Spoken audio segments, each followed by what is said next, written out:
Haifa conference. I would like to tell you a little bit about our offshore, about the Levant Basin. You see, the Mediterranean is a very unique ocean basin. In terms of size, it's very small. It's less than 1% of the world ocean. And it divided traditionally into two main parts, the Eastern Mediterranean and the Western Mediterranean. And the boundary between the two is the Strait of Sicily, very shallow straits. From geological point of view, these are also very different. This is an older basin. We'll talk about this. This is very young. The oceanic crust here started to form about 200 million years ago, while here only about 40 million years ago. Different processes take place here. If we look on the eastern part of the Eastern Mediterranean, our area, see it's a landlocked basin. Two of the most prominent features that we see here, one is the Cyprus, and one is the Nile, which is the largest river in the world, pour enormous amount of sediment into the sea. And there is big pressure from all the people that live around here. There is much opportunity here and need. See, the Southeastern Mediterranean is a unique oceanographic system.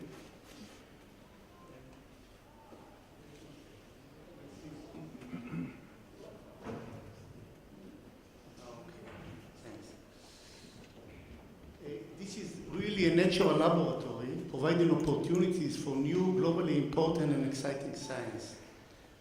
Yet the rising pressure from its heavily populated coast and offshore exploit raise urgent environmental worries and the need for scientifically driven, sustainable resource management. Yet, due to the poor local resource and political cooperation, it is one of the poorly studied regions in the world. If we take the water out, what we see here is the floor of the Mediterranean. And you see, as I say, Cyprus is very dominant. Cyprus is very dominant, but look here, this is one of the main features that we have under the sea. This is called Eratosthenes Seamount. Our investigation of the sub-bottom of this area shows that Eratosthenes is much larger than when you see in the sub-bottom, and it's almost the size of Cyprus itself. We also revealed that the deep structure of those features are continental. So they are pieces of continent that drifted away from North Africa and the Levant with Turkey or without. For example, Cyprus drifted away together with Turkey, Eratosthenes probably by itself. You see the eastern margin of the mighty Nile cone. You see the continental margin Israel, which divided very sharply along the Carmel fault. This is the Carmel. Here, you see many canyons of Lebanon, and it's very elaborated. Look on the eastern part of Cyprus with all those ridges. Incidentally, this is called Latakia Ridge, name that I gave. And it's very complicated to understand what really is going on here. If we talk about very general scheme, just that you will understand what's going on, I will show you a time lapse of 10 million years now, global plate reconstruction, how continents move, and this is quite accurate. It's based on magnetic anomaly at sea. It was done in Texas. And notice that our area, 200 million years ago, in fact, 250 million years ago also, was around the equator. Right here, around the equator.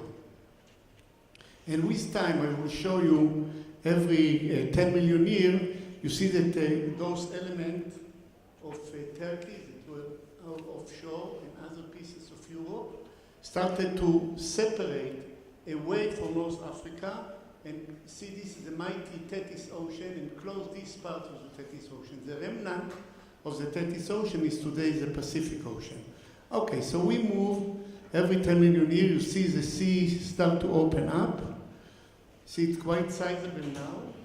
About 80 million years ago, we have a sea, but also we have a passage of water from the evolving Atlantic Ocean to the evolving Indian Ocean. And actually, the sea became isolated only 30 to 20 million years ago. Right? Just about here, the Mediterranean became a closed ocean basin. The movement is continued, and this is the present situation. Now, the movement is continued today. In various GPS surveys that people do around the world by many companies, we see that Africa is approaching Eurasia at a rate of about 2.5 centimeters per year.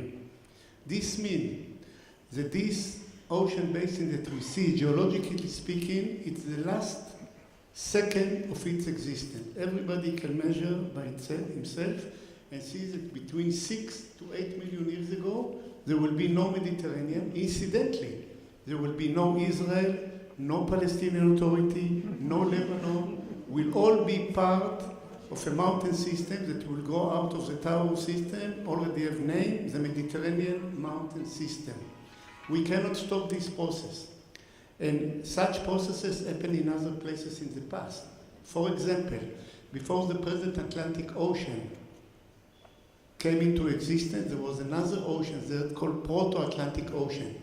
When the Proto-Atlantic Ocean closed up, the mighty Appalachian Mountains were formed. They are not forming today. Exactly today when Africa approaches, you have the Alpine system, the Taurus, and those mountains will go up, and we'll have eventually no problem, no political problem, will just disappear. Now, this makes this part of the world very much interested by many scientists come from all over the world to study how ocean is being eventually disappear. This is very simplistic way. If you look on more detail, and I will not bore you with all this, it's quite complicated. You see this around 250 million years ago, again, clearing the equator, there are all kinds of pieces people try to see. In a very simplistic term, we suggest that 250 million years ago, you see part of Turkey was here, drifted away, and eventually the Eratosthenes block. But it's, of course, there's much to investigate in order to do it accurately. Today, this is most of the active and variable region globally. The Mediterranean is an ocean, as I say, at the last second of its existence.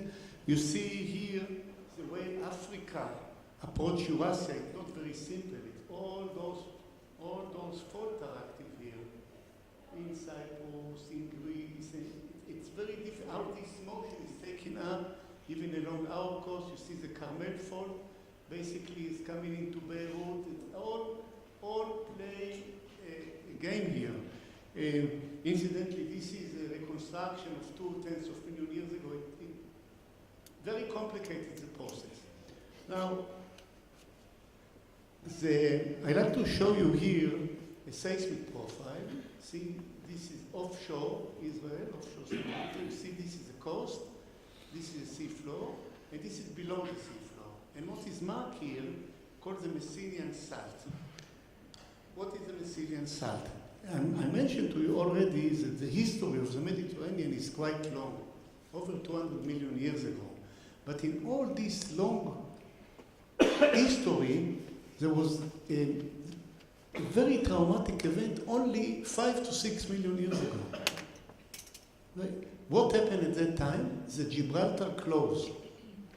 When the Gibraltar closed, water level in the Mediterranean went down because evaporation exceeded input and went down very fast, more than 1 kilometer, and as a result, very thick sequence of salt was deposited in places over 2 kilometers, and this is so-called the Messinian salt. Messinian is a geological age, and we are planning, together with other countries, to drill into this salt, scientific drilling. Don't know if it will come about. It's very expensive. It's an international organization called IODP, International Ocean Drilling Project. To show you just a profile, a real seismic profile. And you see, this is sea off Hadera, this line here. You see the sea floor, and this is few kilometers under the floor, and this is the Messinian salt. See the top, it's called M, so the Messinian, the bottom is M. See, it's sort of wedging out toward our margin.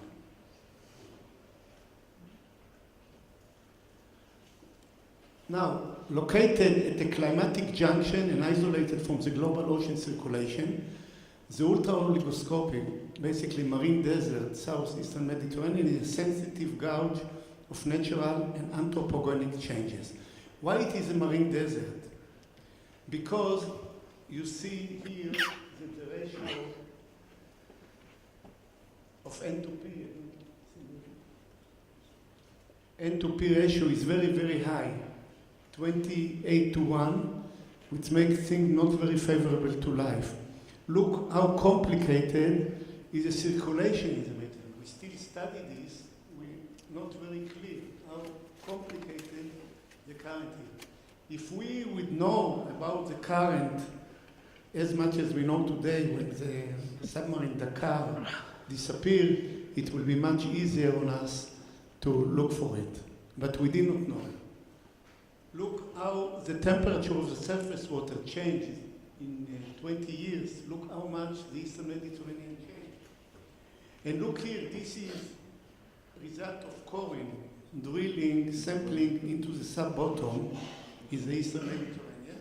And you see here various layers called subprofile. Subprofile is sort of material, organic material that signifies that during the deposition of this particular layer, oxygen did not reach the sea floor. It means circulation completely stopped and we don't know. Something happened. Incidentally, the youngest subprofile that we know occurred 6,000 years ago in the Mediterranean. So the thing is very diverse and we can influence it very easy. The most fantastic example of how men change the situation in the Mediterranean is the Suez Canal. The Suez Canal was built in 1869. When this passage was opened, there was one-way migration of Red Sea creatures into the Mediterranean. They are very mean. There was no other way, only one way. And today, 10% of all living species in the Eastern Mediterranean are of Eritrean origin. Among the fish, 90% are invaders. Probably the most famous one you know is the Medusa that attack our shore quite often now, and in places cause big damage, like the power station in Hadera, and we have in Haifa multidisciplinary project to help the power station cope with this problem. And also life on the beach, like the barnacle, you see how they diminish completely in the last few years. And of course, the Mediterranean is a cradle of civilization, especially the Eastern Mediterranean. This is where culture evolved. This is where navigation started. In Israel alone, we have 25 sites, ancient sites along the coast. We have sunken boat. Amos Shapira mentioned before the sunken village of Dor. You see here. So there's much, much treasure that we really have to keep. We have to keep it, and it takes much effort to do it. So the ecosystem stress in the Eastern Mediterranean have many factors. For example, pollution is extremely important. If you go with a ship and you blow cameras to the depths, you will see how much this is polluted. Fishing, of course, water desalinization. We in Israel are the most advanced in this.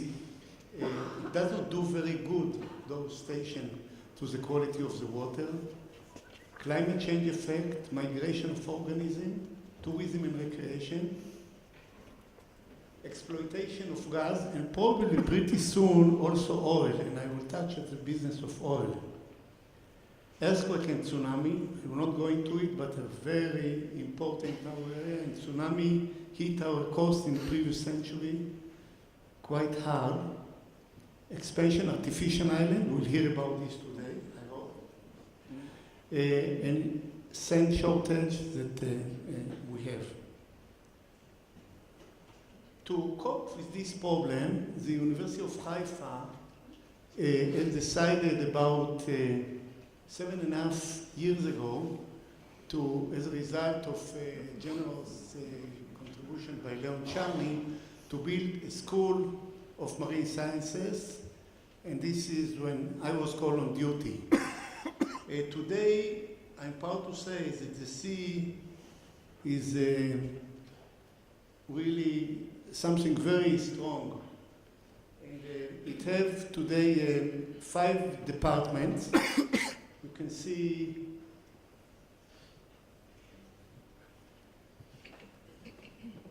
marine technologies. You see on the top right, marine technology, marine geosciences, marine biology, they're all part of the Faculty of Natural Sciences. On the other side, we have maritime civilization. This department was here all the time, the only department. It's almost as old as the university, 40 years. And the new maritime policy and law, the new program in the Faculty of Law. We have, this is the academic program, we have much research going on. I will touch on few, and we are building very extensive infrastructure also. So it really became a dominant factor, at least in the Eastern Mediterranean. And soon after, in fact, to be exact, 9 months after I started to run this school, something happened in Israel. What happened in Israel? The Tamar oil field was discovered. No, this is not a simple step. Before that, there were a few discoveries, but Tamar changed everything. Because when the Tamar oil field was discovered, it was the largest gas discovery in that decade. And it created enormous exploration in our area. All these areas that you see of Israel, it's called EEZ, it's Exclusive Economic Zone. This is the area where Israel have right to exploit for gas and oil and fish and building material and so forth. Each country, it's a very complicated, I will not go into it. It's very simple when a certain country like Brazil or Argentina see it near an empty ocean, because over there it's very clear, 200 miles away, this is yours. Here it's not simple. You go 200 miles, you are beyond Cyprus already. So we have to coordinate. The only country in the region that Israel have agreement about the EEZ is Cyprus. We don't have agreement with Lebanon, not with Egypt, not with others. And notice that other countries here are also, Cyprus, we'll hear about this, have many activity. Egypt, of course, they started all this. And we have Lebanon and Syria and Turkey. So we have to understand that this is something that put enormous amount of pressure, also chances here, into the Mediterranean. There's the desalinization plant, you see one in Hadera. Incidentally, the one in Hadera is the most advanced plant in the world. Not only in Israel, in the world. Very, very advanced. And you see some of the plans for artificial islands, which is also going to be a major issue here. So there are global technical challenges here and environmental concern.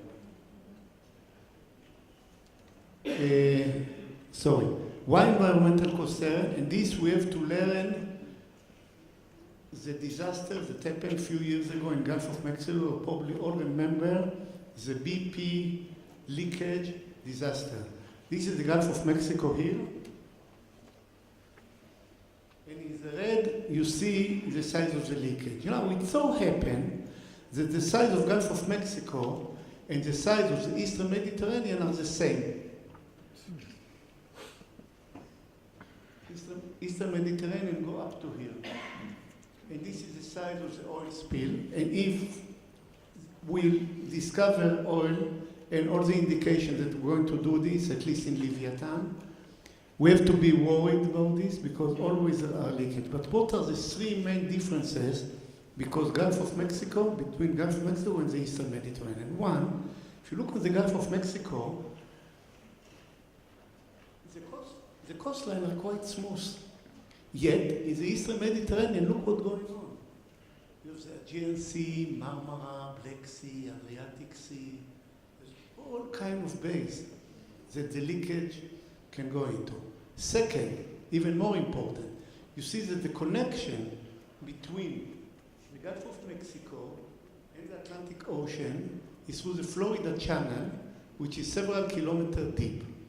Yet, the Eastern Mediterranean is bordered by the Strait of Sicily, with water depths between 1 and 200 meters. It means that if we have oil leakage, and if we do not deal with it, it will stay here for generations. And there is also another important thing. Around the Eastern Mediterranean, around the Gulf of Mexico, the countries are friendly. And here, we don't talk, at least politically, we don't talk with people like Lebanon and Syria. It's very complicated to deal with such things. Look how many ships were in the Gulf of Mexico dealing with oil spill. In the Eastern Mediterranean, there is not even one ship at that caliber to deal with it. How much we have to lose in the Mediterranean? We knew, but we discovered with two short surveys of this ship is a Nautilus 3 and 4 years ago. The Nautilus belonged to a sort of a consortium company headed by Bob Ballard. Bob Ballard is the one that found the Titanic, so he's quite well known, at least in the States.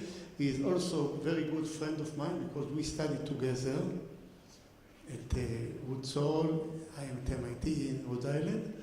And as a result, we actually got this ship for free for short survey, 10 days, 1 week. And as we started, we see amazing thing. Now, what the ship have, the two main instruments are those, the Hercules and the Argus. The Hercules is a very sophisticated ROV, remote operating vehicle, that's capable of sampling and manipulating and measuring things. And the Argus is a powerful camera. You see, like in your mind, you are sitting down there, you are directed from the Argus. And we built in Haifa a control room.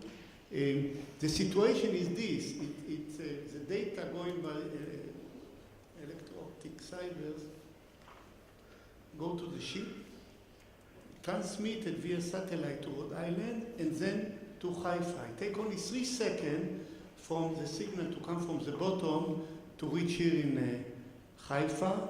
And I'll just give you a small example. 90 kilometers off Tel Aviv, offshore Tel Aviv, at 1 kilometer water depth, we found a live coral reef. Now, it's a complete darkness there. There is no photosynthesis. The whole life system starts from the gas bubble. This process called chemosynthesis. We already have one student completed his PhD on the lives there, Max Rubin at the Department of Marine Biology in our school. We also see active faulting. You see offshore shear fault. Now this is exactly the plan where Nobel is going to put his pipe to the power station in Hagit, in the Carmel coast. Just on those faulting, active faulting, And we have to get ready for some disasters. So the new discoveries emphasize the critical need for and potential of modern deep sea research in the entire Mediterranean, but in particular of our coast. Now, what happened in Israel actually? The recent discoveries of significant reserve in natural gas of the Eastern Mediterranean actually put the whole issue on the national agenda. And in response to this development, and for the first time in Israel history, 7 of its universities, a college and 2 governmental research institutes have agreed to work cooperatively under the leadership of the University of Haifa to address an unprecedented array of scientific, technological, economic, security, and environmental challenges and opportunities. So we form what we see here, MERSI, which is the Mediterranean Sea Research Center of Israel, that I'm heading. Within here, we have almost all the leading marine scientists in Israel, wide scope of interdisciplinary and broad base of expertise. We have from remote sensing to archaeology and history, to engineering, to geophysics, to law, politics, biology, you name it. And you see all 7 universities. You have the University of Haifa, Technion, Weizmann Institute, Hebrew University, Ben Gurion, Bar Ilan, Tel Aviv. You have the Oceanographic Institute and the Geological Survey, and we have the Rupin Academic Center. And the government has decided to invest in a new ship, and this is a new research vessel. The interim name is Bat Galim. I don't know if it will stay Bat Galim, but it will operate through the Israel Oceanographic and Immunological Research in Shikmona, IOLR. It's owned by the Ministry of Energy and Water. We at the University of Haifa are going to invest much into infrastructure. You can see it here. One of the instruments that we're going to buy in the next few weeks is AUV, Autonomic Underwater Vehicle, price close to $5 million. It's a go by itself, completely without cable, up, down to 4.5 kilometers, and can do all kind of mapping of the bottom, of sub-bottom, and all kind of measurement. We're going to buy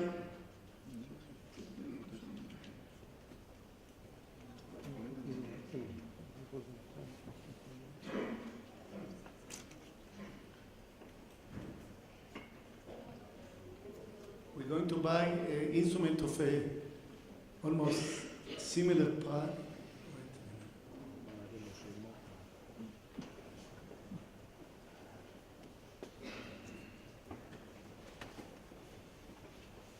Similar price, and this is an ROV, remotely operated vehicle, as you saw, and you can sample various things that we find.